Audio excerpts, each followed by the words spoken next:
Hello and welcome back to our channel. So today in this video we will be discussing about how you can sign up in Token Pocket app. So without wasting much of our time, let's dive into the video. So to sign up in Token Pocket app or create an account in it, all you need to do is simply launch your Token Pocket app from your home screen. Once you launch it open, you will end up in this page where all you need to do is simply tap on no accounts. After doing this, you need to now select a network you want to work with, and after this is done, tap on create wallet. Then now you need to set a password for your account and repeat the password again for complete confirmation. Then simply tap on the dialog box and hit on the create wallet account. Then tap on the understood option.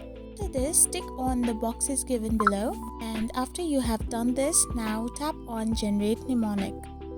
Now you will get different kind of mnemonics on your screen. After you are done filling in all the secret codes, simply hit on the confirm button, and at the end your account in Token Pocket app will be created and you will be signed up into the app. I hope you found this video helpful, so don't forget to hit that subscribe button and do give us a thumbs up. We will be back again with these informative videos. Thank you for watching.